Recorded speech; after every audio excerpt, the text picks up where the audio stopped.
So hello everyone, my name is Harsh Kumar and मैं IIT Roorkee BTech second year का student हूँ। तो गाइस, जैसा कि मैंने आपको बताया था कि हम लोग प्रोबेबिलिटी एंड स्टैटिस्टिक्स के एक एक टॉपिक को अच्छे तरीके से खत्म करेंगे। तो आज प्रोबेबिलिटी एंड स्टैटिस्टिक्स में हम लोग दूसरा टॉपिक पढ़ने जा रहे हैं, डिस्क्रीट रैंडम वेरिएबल्स। तो गाइस, इसके सारे कांसेप्ट्स क्या होते हैं, इसके एग्जांपल्स लेके हम लोग सीखेंगे। वैसे ये जो वर्ड है हम लोग डिस्क्रीट रैंडम वेरिएबल्स, ये आपने पहले वीडियो जो मैंने बनाया था रैंडम वेरिएबल्स पे, उसमें सुना होगा। ठीक है, हो सकता है आपने वहां पर समझने की कोशिश की होगी, आपको समझ में थोड़ी सी दिक्कत आई होगी। ठीक है, पर आप टेंशन मत लीजिए, आज इस वीडियो के बाद आपको डिस्क्रीट रैंडम वेरिएबल्स अच्छे तरीके से समझ में आ जाएगा, उसके सारे कांसेप्ट्स क्लियर हो जाएंगे। तो स्टार्ट करते हैं यार वीडियो को। गाइस, स्टार्ट करने से पहले मैं अपने आप के बारे में एक बेसिक इंट्रो दे देना चाहता हूँ। मेरा नाम हर्ष कुमार है एंड मैं IIT Roorkee BTech second year के स्टूडेंट हूँ एंड मैं सिविल इंजीनियरिंग परसू कर रहा हूँ आईटी रुड़की से। एंड मेरी JEE advance and JEE mains rank आप लोग स्क्रीन पे देख सकते हैं। तो आगे बढ़ते हैं यार। तो टॉपिक स्टार्ट करने से पहले मैं इस टॉपिक के बारे में थोड़ा सा एक मोटिव देना चाहता हूँ कि हम लोग क्यों पढ़ रहे हैं इसको। तो गाइज, वैसे तो आपको इतना तो समझ में आ गया होगा कि डिस्क्रीट रैंडम वेरिएबल्स जो टॉपिक है, इतना तो समझ में आ रहा है कि बेसिकली रैंडम वेरिएबल का ही कोई टाइप है। ठीक है, अभी हम लोग आगे पढ़ेंगे, देखिए मैं बताऊंगा। लेकिन बात ये आता है कि इसको हम लोग पढ़ते क्यों है। तो गाइज, अभी हम लोग ना आगे बहुत सारे डिस्ट्रीब्यूशन पढ़ने वाले हैं डिफरेंट डिफरेंट रैंडम वेरिएबल्स का। ये सब क्या होता है मुझे पता है, अभी आपको थोड़ा सा नहीं समझ में आ रहा होगा कि डिस्ट्रीब्यूशन क्या बोल रहा हूँ। बस आप इतना समझिए कि इस टॉपिक जो डिस्क्रीट रैंडम वेरिएबल अभी आगे दो गो डिस्ट्रीब्यूशन आएगा। ठीक है, एक होता है बाइनोमियल डिस्ट्रीब्यूशन और एक आएगा आपका पॉइजन डिस्ट्रीब्यूशन। इन दोनों डिस्ट्रीब्यूशन में डिस्क्रीट रैंडम वेरिएबल का यूज होता है। इनफैक्ट ये दोनों डिस्ट्रीब्यूशन डिस्क्रीट रैंडम वेरिएबल के डिस्ट्रीब्यूशन होते हैं। तो सब क्या होता है डिस्ट्रीब्यूशन, सब क्या होता है, ये सब तो मैं अपकमिंग वीडियोस में बताऊंगा कि डिस्ट्रीब्यूशन क्या होता है, प्रोबेबिलिटी डिस्ट्रीब्यूशन क्या होता है, प्रोबेबिलिटी डिस्ट्रीब्यूशन कर्व क्या होता है। अभी के लिए हम लोग का फोकस रहेगा डिस्क्रीट रैंडम वेरिएबल्स पे। तो स्टार्ट करते हैं गाइस। तो जैसा कि मैंने बताया था कि डिस्क्रीट रैंडम वेरिएबल बेसिकली एक तरह से रैंडम वेरिएबल का ही पार्ट है। ठीक है, एक टाइप है। तो बेसिकली रैंडम वेरिएबल का दो टाइप्स होते हैं। ठीक है, रैंडम वेरिएबल्स के दो टाइप्स होते हैं। एक होता है डिस्क्रीट रैंडम वेरिएबल्स और एक होता है कंटीन्यूअस रैंडम वेरिएबल्स। इन दोनों के एब्रिविएशन ये रहते हैं, एक को कहते हैं डीआरवी, एक को कहते हैं CR-V. Discrete random variables, continuous random variables. अब बात आता है कि इन दोनों में डिफरेंशिएट कैसे करें। वैसे मैं अभी भी बता दे रहा हूँ कि हम लोग सीआरवी यानी कंटीन्यूअस रैंडम वेरिएबल पे एक और वीडियो बनाएंगे, आप टेंशन मत लीजिएगा। लेकिन हम लोग डिफरेंशिएट करना आज थोड़ा सा सीखेंगे। ठीक है, कि इन दोनों में डिफरेंशिएट कैसे करते हैं। तो गाइस, जैसा कि आपको याद होगा, हम लोग फर्स्ट वीडियो में एक टर्म पढ़े थे, स्पेक्ट्रम। किसी भी रैंडम वेरिएबल को हम लोग कैपिटल एक्स से रिप्रेजेंट करते थे, इतना याद है। और उस रैंडम वेरिएबल के लिए हम लोग एक टर्म डिफाइन करते थे जिसको हम लोग कहते थे स्पेक्ट्रम ऑफ एक्स, जो basically exact values of x को रिप्रेजेंट करता था। मतलब एक स्पेक्ट्रम ऑफ एक्स बेसिकली एक सेट होता था जिसमें एक्स के आउटपुट्स रहते थे। ठीक है, अ सेट, ये बेसिकली क्या होता था, set representing outcomes of x. यानी बेसिकली कोई भी रैंडम वेरिएबल है एक्स, उसके डिफरेंट डिफरेंट आउटकम्स आते थे, डिफरेंट डिफरेंट सैंपल पॉइंट्स को जब हम लोग इनपुट की तरह उसमें रखते थे। तो स्पेक्ट्रम ऑफ एक्स बेसिकली क्या होता था, उसी आउटकम्स का एक सेट होता था। तो हम लोग बेसिकली स्पेक्ट्रम ऑफ एक्स से डिसाइड करेंगे कि डिस्क्रीट रैंडम वेरिएबल है या कंटीन्यूअस रैंडम वेरिएबल। अब कैसे डिसाइड करेंगे आगे देखते हैं। तो आगे बढ़ते हैं हम लोग। What do mean by discrete random variables. अभी हम लोग इसी में समझेंगे कि डिस्क्रीट रैंडम वेरिएबल्स और कंटीन्यूअस रैंडम वेरिएबल्स में डिफरेंशिएट कैसे करते हैं। तो अ रैंडम वेरिएबल, जैसे कि आप डेफिनेशन पढ़ सकते हैं, a random variable which takes finite or almost countable number of values is called discrete random variable. ठीक है, यानी जो कि अब इस डेफिनेशन से पहले मैं अभी आपको थोड़ा सा समझा देना चाहता हूँ। मैं एक दो बार समझाऊंगा तब आपको ज्यादा अच्छा तरीका से डेफिनेशन समझ में आएगा। तो यार गाइस, याद करिए जो पहले वीडियो था जिसमें जब मैंने रैंडम वेरिएबल्स पढ़ाया था, उसमें मैंने बताया था कि किसी भी रैंडम वेरिएबल को हम लोग कैपिटल एक्स से रिप्रेजेंट करते हैं एंड ये बेसिकली एक रियल वैल्यूड फंक्शन होता था। अब एक रियल वैल्यूड फंक्शन होने का अर्थ क्या होता था कि बेसिकली ये फंक्शन जो है एक रियल नंबर को एज आउटपुट देता था। Real number as output. I guess आपको इतना याद होगा कि हम लोग ने ये पहले पढ़ा भी था।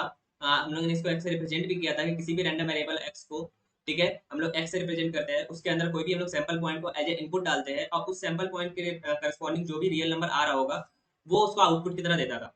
तो बेसिकली एक रियल वैल्यूड फंक्शन होता था जो कि रियल नंबर को एज आउटपुट देता है, इतना हम लोग को पता है। ठीक है, तो अब बात आता है कि रियल नंबर को तो आउटपुट दे रहा है। अब रियल नंबर को आउटपुट देगा, अगर हम उसे एक सेट में रखें, उसके सारे आउटपुट्स के एक सेट में लिखे, तो दो तरह का पॉसिबिलिटी हो सकता है। ठीक है, मैं क्या कहना चाहता हूँ फिर से मैं बताता हूँ। कोई भी रैंडम वेरिएबल है एक्स, ठीक है, उसके सारे आउटपुट्स जो भी वो आउटपुट्स दे रहा है, जो भी जितने भी रियल नंबर्स को एज आउटपुट दे रहा है, उनको हम लोग एक सेट में लिखना चाहते हैं। तो दो तरह से हम लोग सेट लिख सकते हैं। पहला सेट ये हो सकता है कि अगर मान लीजिए वो रियल नंबर्स को बेसिकली डिस्क्रीट फॉर्म में आउटपुट दे रहा है। अब डिस्क्रीट फॉर्म में मतलब ये है कि जैसे कि फॉर एग्जांपल 1 को दे रहा है, 2 को दे रहा है, -1 को दे रहा है, 0 को दे रहा है। ठीक है, ऐसे मान लीजिए दे रहा है कि एक्स के जो आउटपुट आउटपुट है, ठीक है, जो रैंडम वेरिएबल एक्स है उसके ये चार आउटपुट्स आ रहे हैं, मान लीजिए 1 2 -1 0। मतलब यहाँ पे कोई इंटरवल फॉर्म नहीं हो रहा, ये सारे के सारे वैल्यूज डिस्क्रीट है, अलग अलग है। ठीक है, सिर्फ 1 सिर्फ 2 सिर्फ -1 एंड सिर्फ 0। ऐसा नहीं है कि 1 और 2 के बीच में कोई और 1.5 आ गया हो। ठीक है, ऐसा नहीं है, 1.5 का आउटपुट नहीं दे रहा है। एंड आई होप ये आपको समझ में आता होगा, आप लोग 11 12 में बात पढ़ चुके होंगे। हाँ, मुझे पता है मैंने सेट गलती लिख दिया यार। ठीक है, मुझे थोड़ा सा मतलब इंक्रीजिंग ऑर्डर में लिखना चाहिए था, पर आपको समझाने के लिए मैंने एग्जांपल लिया हुआ, आप समझ लीजिए। ठीक है, तो आपको इतना समझ में आ गया, ये जो सेट है इसमें जो वैल्यू जो वो डिस्क्रीट है, अलग अलग है, इसमें कोई इंटरवल फॉर्म नहीं हो रहा। ठीक है, मतलब इंटरवल फॉर्म नहीं हो रहा है, इतना समझ में आ गया होगा आपको। ठीक है, ये डिस्क्रीट चीज आप लोग, हम लोग 11 12 में डिस्क्रीट सेट्स पढ़ते भी थे हम लोग, डिस्क्रीट एंड कंटीन्यूअस सेट। ठीक है, तो अभी मैं एक एग्जांपल लूंगा, आपको खुद फील आएगा कि कब हम लोग डिस्क्रीट एंड वेरिएबल्स कहेंगे और कब कंटीन्यूअस। अभी फिलहाल कितना समझ में आ गया कि इंटरवल जो है वो नहीं बन रहा है, कोई भी इंटरवल फॉर्म नहीं हो रहा।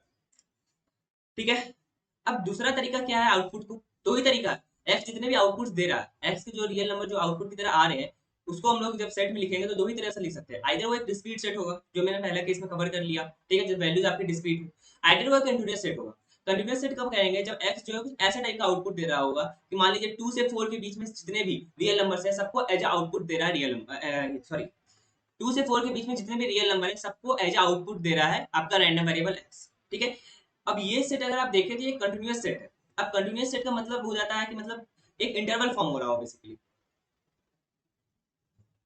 इंटरवल बन रहा है। ठीक है, तो ऐसे सेट्स को हम लोग कंटीन्यूअस सेट्स कहते हैं। एंड जो भी रैंडम वेरिएबल ऐसे कंटीन्यूअस सेट को जो आउटपुट दे तो उसको हम लोग कंटीन्यूअस रैंडम वेरिएबल कहते हैं। एंड ऐसे रैंडम वेरिएबल्स जो कि डिस्क्रीट सेट को, जो ऊपर वाला केस है, जो ऊपर वाला सेट है उसको डिस्क्रीट सेट कहेंगे हम, क्योंकि उसमें वैल्यूज डिस्क्रीट है, कोई इंटरवल फॉर्म नहीं हो रहा है। ठीक है, तो जो रैंडम वेरिएबल्स डिस्क्रीट सेट को एज आउटपुट दे रहा हो उसको हम लोग डिस्क्रीट रैंडम वेरिएबल्स कहेंगे। एंड जो रैंडम वेरिएबल्स कंटीन्यूअस सेट यानी नीचे वाला, ठीक है, जिसमें इंटरवल फॉर्म बन हो रहा है, ऐसे सेट कंटीन्यूअस सेट को एज आउटपुट दे रहा हो उसको हम लोग कंटीन्यूअस रैंडम वेरिएबल्स कहेंगे। ठीक है, अब एक एग्जांपल लेते हैं तब आपको ज्यादा अच्छे तरीके से समझ में आएगा। सबसे पहले मैं बताऊंगा नहीं कि कौन सा रैंडम वेरिएबल है। अभी तक की वीडियो में जो भी आप सीखे हैं आप उसके बेसिस पे थोड़ा सा समझिएगा, और मतलब वीडियो पॉज करके पहले खुद से थोड़ा दिमाग लगाइएगा। तो गाइस, जैसा कि मुझे याद है मैंने पिछले क्लास में एक एग्जांपल होमवर्क भी दिया था, मैं उसको भी डिस्कस करूंगा अपकमिंग वीडियोज में, कि 3 कॉइन्स आर टॉस्ड। ठीक है, 3 कॉइन्स आर टॉस्ड, और उसमें मैंने एक रैंडम वेरिएबल बना के दिया था कि कोई भी रैंडम वेरिएबल एक्स जो कि नंबर ऑफ हेड्स को बताता है। ठीक है, वैसे मैंने इसको एज ए होमवर्क दिया था, मैं अभी भी इसको पूरा सॉल्व नहीं करूंगा क्योंकि हो सकता है आप लोगों में से कोई भूल गए होंगे। ठीक है, लेकिन मैं जो अभी समझाने के लिए इतना सॉल्व करूंगा बस उतना ही करूंगा। ठीक है, आप लोग खुद से भी ट्राई करिएगा, वैसे मैं इसको अपकमिंग वीडियोज में समझाऊंगा इस एग्जाम्पल। एंड मैं अपकमिंग वीडियोज में एक बहुत सारे एग्जाम्पल्स ला के आपसे डिस्कस करूंगा ताकि आपके कंसेप्ट और क्लियर हो। ठीक है, तो अभी के लिए क्वेश्चन ये है कि 3 कॉइन्स आर टॉस्ड। ठीक है, और आपको एक रैंडम वेरिएबल बना के दे दिया गया है जो कि नंबर ऑफ हेड्स को रिप्रेजेंट कर रहा है। ठीक है, सॉरी, इसका function rule number of heads है, सॉरी, इसका function rule number of heads को बताता है। तो जाहिर सा बात है 3 कॉइन्स आर टॉस में 8 टोटल पॉसिबिलिटी बनते हैं। ठीक है, आप जब आठों सैंपल पॉइंट को जब आप रैंडम वेरिएबल एक्स में इनपुट की तरह डालेंगे, ठीक है, तो सारे आठों सैंपल पॉइंट्स में नंबर ऑफ हेड्स को गिनेगा, मतलब काउंट करेगा, और उसको जो भी नंबर आ रहा होगा, जितना भी नंबर ऑफ हेड्स मिलेंगे उसको एज आउटपुट दे देगा। तो आपको फील आ सकता है कि यार एक्स कितने आउटपुट दे सकता है, आपको समझ में आएगा। अगर मान लीजिए कोई ऐसा केस चल जाए, जैसे ट्रिपल टेल वाला केस चल जाए, तो उसमें नंबर ऑफ हेड्स 0 है, तो एक्स का वैल्यू 0 हो सकता है। एक्स का वैल्यू 1 हो सकता है जब कोई एक हेड वाला सैंपल पॉइंट उसमें इनपुट में जाए। एक्स का वैल्यू 2 हो सकता है जब कोई दो हेड वाला सैंपल पॉइंट एक्स के इनपुट में जाए। और एक्स का वैल्यू मैक्सिमम 3 हो सकता है, एक्स का वैल्यू मैक्सिमम 3 हो सकता है जब कोई तीन हेड वाला सैंपल पॉइंट एक्स के इनपुट की तरह जाए। ठीक है, एक्स का वैल्यू 4 नहीं हो सकता, इतना तो फील आ गया होगा, क्योंकि जाहिर सा बात है 3 कॉइन टॉस करने में 4 हेड्स तो नहीं आने वाले। ठीक है, तो एक्स के वैल्यू यही चार वैल्यूज पॉसिबल है, आइदर वो 0 हो सकता है, आइदर 1, आइदर 2, आइदर 3। तो आपको यहाँ पर फील आ रहा है डिस्क्रीटनेस का, डिस्क्रीट का फील आ रहा है कि आप सिर्फ 0 सिर्फ 1 सिर्फ 2 सिर्फ 3, यहाँ कोई इंटरवल फॉर्म नहीं हो रहा है, यहाँ कोई इंटरवल फॉर्म नहीं हो रहा है। ठीक है, डिस्क्रीट का सेंस आ रहा है, डिस्क्रीट का सेंस आ रहा है। तो जाहिर सा बात है ये सेट आपको डिस्क्रीट का सेंस दे रहा है, डिस्क्रीट सेट है ये बेसिकली, और इसलिए random variable discrete random variable हो जाएगा।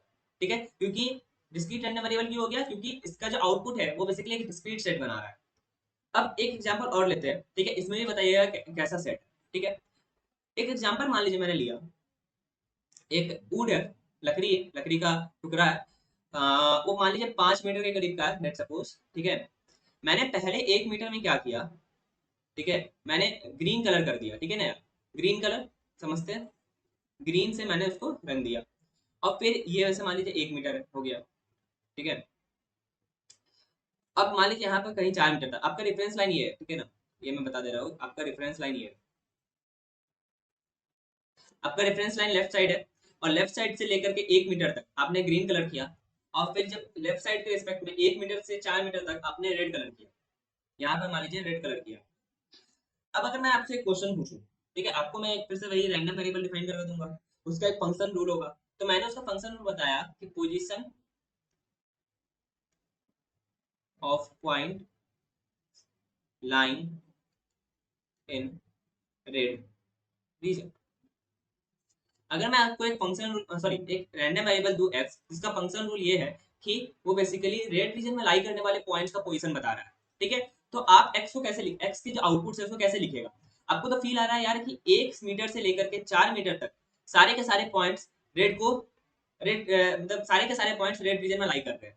अब जाहिर सी बात है, अगर आप इसको डिस्क्रीट सेंस, अगर आप इसको डिस्क्रीट सेंस में लीजिएगा तो आपको समझ में आ रहा होगा अनगिनत पॉइंट्स हो सकते हैं, इनफाइनाइट नंबर पॉइंट्स हो सकते हैं, क्योंकि जाहिर सी बात है आप कैसे लिखिएगा, आप बोलिएगा x जो है उसका आउटपुट, एक आउटपुट आ सकता है 1.001, एक आउटपुट आ सकता है 2, एक आउटपुट आ सकता है 3.452, कुछ भी मैंने लिख सकता हूँ, यानी 1 से 4 के बीच में, यानी 1 से 4 के बीच में जितने सारे रियल नंबर्स हैं, सही समझ रहे हैं कि नहीं, 1 से 4 के बीच में जितने भी रियल नंबर्स हैं, मैं सबको कह सकता हूँ सब सारे के सारे x के आउटपुट्स हैं, ठीक है। तो अगर आप 1 से 4 के बीच में जितने भी रियल नंबर्स है उसको अगर आप डिस्क्रीट सेंस में लिखना चाहे, या तो आप मतलब लिख ही नहीं पाइएगा, क्योंकि वो इनफाइनाइट नंबर्स है, आप इनफाइनाइट नंबर लिख ही नहीं पाइएगा, ठीक है। डिस्क्रीट सेंस का मतलब क्या होता है कि जब आप सारे एक्स के सारे आउटपुट्स को डिस्क्रीट सेंस में ऐसे ऐसे करके लिख दीजिए, ठीक है, जैसे हम लोग ने इस वाले केस में किया था।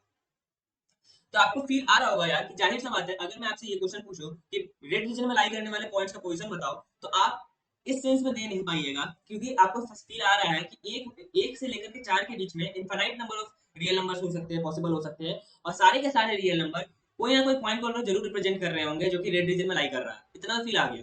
तो जाहिर सा बात है आप उसको डिस्क्रीट सेंस में नहीं लिख पाइएगा, तो आप, लेकिन आपको इतना फील आ रहा होगा कि यार डिस्क्रीट सेंस में नहीं लिख पाए तो क्या दिक्कत है, हम इसको ऐसे भी तो लिख सकते हैं कि एक्स का आउटपुट 1 से 4 के बीच में आ रहा है, कि x का आउटपुट 1 से 4 के बीच में आ रहा है, और मैं बोलूंगा बिल्कुल सही है, क्योंकि इसमें क्या कवर हो गया कि 1 से 4 के बीच में जितने भी रियल नंबर्स है सबको x जो है एज आउटपुट दे रहा है। इस जब मैं x का आउटपुट को ये लिख रहा हूँ, इसका इसका सेंस क्या है, इसका फील क्या है कि ये 1 से 4 के बीच में जितने भी रियल नंबर्स है सबको एज आउटपुट दे रहा है, ठीक है।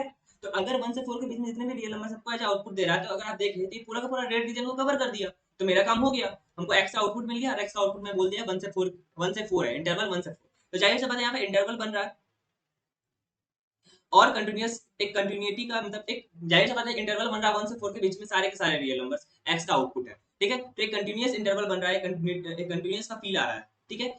तो हमको पता है ऐसे रैंडम वेरिएबल्स जो कि कंटिन्यूअस सेट को एज अ आउटपुट दे, उसको हम लोग कह देते हैं कंटिन्यूअस रैंडम वेरिएबल्स, ये कंटिन्यूअस रैंडम वेरिएबल है। तो आई होप मैंने आपको डिस्क्रीट रैंडम वेरिएबल्स और कंटिन्यूअस रैंडम वेरिएबल्स दोनों के एग्जांपल आपको दे दिए, मैंने फील दिलाने की कोशिश की है, एंड आई होप आपको समझ में आया होगा। तो गाइस आज के लिए बस इतना ही, ठीक है। हम लोग अब नेक्स्ट वीडियो में प्रोबेबिलिटी डिस्ट्रीब्यूशन पढ़ेंगे। तो गाइस मैं आपको इतना ही फिर से कहूंगा कि आप अपनी तरफ से भी एफर्ट्स मारिए, मैं अपनी तरफ से 100% एफर्ट्स मार रहा हूँ ताकि आपको समझ में आए, आप अपनी तरफ से भी थोड़ा सा एफर्ट मारिएगा, ठीक है, तो आपको अच्छा तरीके से समझ में आएगा और आपके लिए अच्छा है। एंड अगर आपको 9 पॉइंटर में और भी सब्जेक्ट्स पढ़ने हैं जिसमें आपको कोई दिक्कत आ सकती है, ठीक है, तो आप यहाँ से पढ़ सकते हैं, आप 9 पॉइंटर के बारे में इस क्यूआर कोड को स्कैन करके और जान सकते हैं, आप फॉलो कर सकते हैं 9 पॉइंटर को, एंड आप बाकी सब्जेक्ट्स में भी, इस सब्जेक्ट में तो सही, बाकी सब्जेक्ट में भी 9 पॉइंटर स्कोर कर सकते हैं आप, ठीक है। तो थैंक यू एवरीवन यार for watching this video, please subscribe करिए इस चैनल को, लाइक करिए एंड शेयर करिए इस वीडियो को अगर आपको, आपके दोस्तों को भी डिस्क्रीट एंड वेरिएबल समझने में दिक्कत हो रही है, ठीक है। एंड कमेंट्स में आप मेरे से डाउट पूछ सकते हैं, कमेंट्स में अगर आपको कुछ दिक्कत आ रही है तो आप कमेंट्स में पूछ सकते हैं। तो thank you guys, all the best, and हंसते रहिए, पढ़ते रहिए, तो बाय बाय।